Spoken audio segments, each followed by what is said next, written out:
Saat Rasulullah itu ngendikan begini, nanti saya kata Nabi akan nyafaati kalian semua. Sahabat-sahabat tanya, ya Rasulullah dengan sekian miliar orang bagaimana kamu mengenali kita? Saya ulang lagi, suatu saat saya nanti akan nyafaati kalian karena saya kenal kalian. Maksudnya di akhirat. Ya Allah, di akhirat. Terus sahabat tanya, ya Rasulullah bagaimana engkau mengenali kita sementara nanti di akhirat bermiliar-miliar orang gitu. Terus Nabi ngendikan gini, jika kamu punya unta dengan tanda tertentu, saya ulang lagi, jika kamu punya unta punya tanda tertentu, dalam jidatnya ada begini, dalam tangannya ada gini, dalam kakinya ada gini, maka apa kamu bisa membedakan untamu dengan unta orang lain? Ya bisa ya Rasulullah, karena unta kita khas.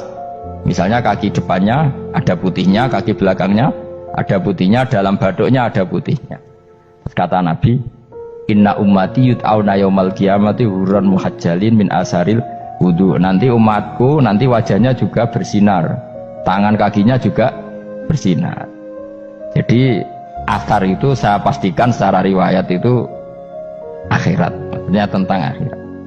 Tapi bahwa yang di dunia ada yang memulai asar itu ya monggo mawon. Loh itu bagus kan, artinya ekspresi percepatan. Tidak apa-apa loh, daripada kok kue jelas ini gitu.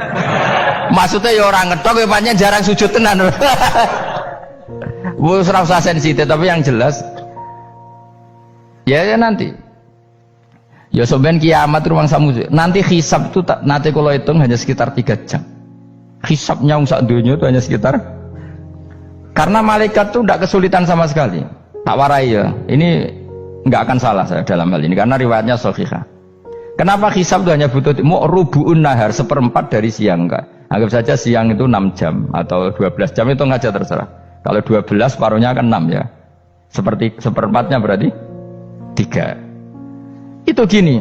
Jadi nanti di mahsyar itu kan yauma tabyaddu wujuh wa taswaddu wujuh. Yaudah yang kafir itu gelap, hilang.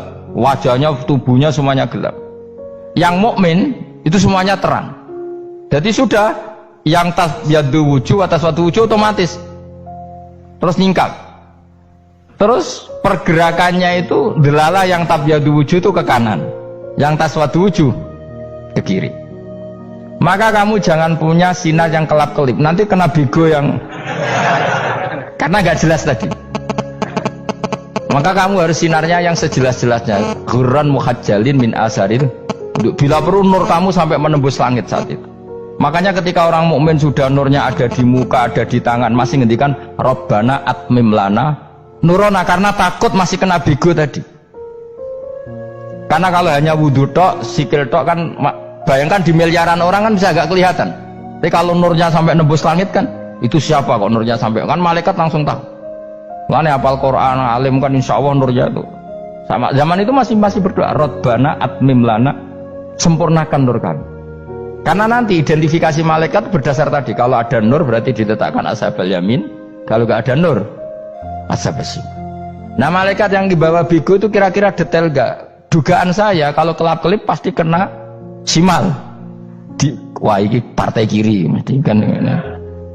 Pemenang yang wudhunya mau dulet sirah tok sidik. Karena anak mazhab Syafi'i.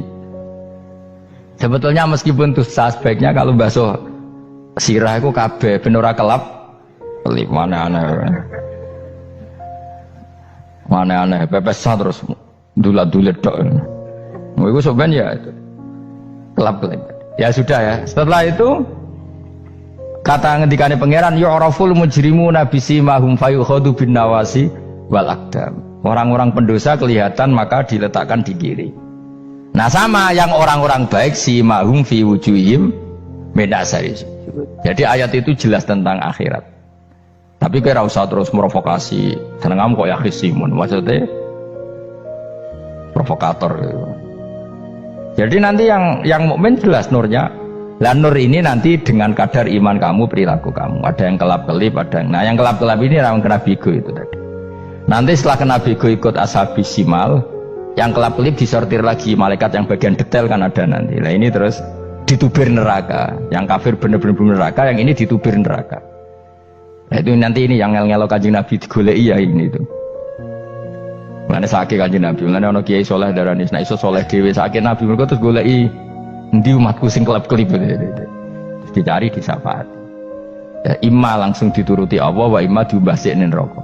Ya terserah rencanamu piye kon aku kowe. Tapi yang jelas apa? Kiamat itu cepat sekali karena tadi ada identifikasi tadi. Makanya hanya cukup 3 jam karena tadi yang jelek kelihatan jelek, yang baik kelihatan baik. Makanya cepat. Ya araful mujrimuna bisimahum, orang pendosa dikenali lewat alamatnya yaitu taswaddu apa? Wujuh. Kalau orang baik dikenali lewat tabyadu wujuh. Nah terus setelah nyingkir, ini ngono tak warai kiamat. Setelah nyingkir itu faduri babenahum bisuril lahu bab. Setelah tersingkir tadi terus lalu ada pintu penghalang, pintu pemisah. Nah pintu pemisah tadi yang sisi kanan langsung jadi surga, yang sisi kiri jadi neraka. Itu disebut faduri babenahum bisuril lahu bab batinu fi rahmatu wa dhahiruhu min qibalihil adzab. Yang pintu arah kanan otomatis wilayah surga, yang pintu kiri otomatis wilayah neraka. Nah problemnya ketika penutupan pintu itu dah yang kelap-kelip itu katut kemana ini yang makanya kamu jangan malok partai yang apa kelap-kelip yang nggak jelas itu koalisi kemana ya? Kalau partai besar kan iso nyalon presiden, partai kecil ini kan ikut mana ini kan sing sak ngisore 1%, 2% ini kan repot. Nah, coba misalnya nur kamu 2%, berarti gelap kamu kan 98%. Kira-kira malaikat mengkategorikan kemana coba? Ayo jawab. Gelap loh, kok ada semangat padahal itu bagian dari kamu. Kalau satu tubuh itu sinarnya hanya 2%, kira-kira kategorinya itu partai gelap, partai terang. Kok ada semangat kok ada itu. Berarti kegaruk kemana? Kiri. Tapi bisa saja malaikat cara berpikir gini, tapi kok ada cahayanya ya? Padahal kata Allah yang bercahaya ashabul yamin, kan nggak ada bilang cahaya terang. Bisa saja malaikat alhamdulillah berpikir begitu. Ya nanti kita rayu saja supaya berpikir ini kan yang penting ada cahaya. Kan Allah tidak bilang terang apa kelap-kelip. Ya mungkin saja asal ada cahaya dikategorikan lahu nur, punya apa? Nur. Tapi yang jelas saat itu pun yang sudah punya cahaya masih berdoa Rabbana atsmim lana nurona, ya Allah saya mohon sekali nur-nur kami sempurnakan. Jadi ini saya bantu teman-teman yang hafid-hafid supaya tahu maknanya ya, dan yang nggak hafid ya dengar ya. Kalau nur itu penting, makanya Nabi itu kayak apa? Nabi itu orang super itu kalau ngendikan wa maj'al min fawqi nuran wa min tahti nuran wa an yamini nuron wa ansimali nuron, sampai terakhir Nabi masih mendoa untuk dirinya waj'ali nuron, dan semua tubuh saya jadi nur. Jadi Nabi sudah gitu, ya Allah jadikan sisi depanku nur, belakang kami nur, kanan nur, kiri nur, terakhir itu apa? Waj'alni nuron, dan doa semoga semua tubuh saya jadi nur. Itu termasuk doa yang sering saya baca karena saya takut kelap-kelip tadi. Ini bahaya ini kalau malaikat. Saya tidak tahu cara berpikir malaikat tadi. Apa ngitung 98% maka dikategorikan apa? Gelap. Apa dihitung nurnya saja? Wong instruksinya Allah kan yang ada nur ashabul yamin. Meskipun kelap-kelip kan punya nur. Saya tidak tahu nanti ikut 2% ikut mana kalau di partai koalisi itu. Ya, ikut yang menang biasanya, ikut yang apa? Ya paham ya, makanya saya mohon kalau wudhu itu usahakan sempurna, terutama wudhu sholat. Kalau nggak wudhu sholat itu sebaiknya nggak sempurna, supaya ada bedanya wudhu sholat sama wudhu tidak sholat. Rasulullah itu masyhur gitu ya. Rasulullah itu kadang tawaddu'a wudhu'an khafifan, wudhu yang sederhana, yaitu hanya sekali-sekali dan tidak sempurna. Ketika ditanya as-sholat ya Rasulullah, tidak.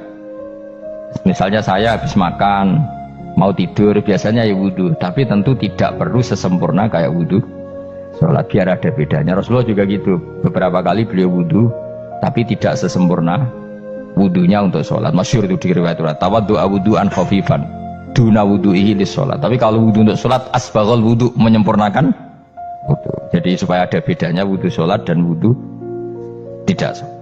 Saya gak wong sore ngaji podo kabeh. Abu Bakar ya gitu, ana wong poso sunat kok nyediakno buka dimarahin. Istrinya pernah nyediakan buka beliau untuk puasa sunat, itu embernya dipecahi Abu Bakar.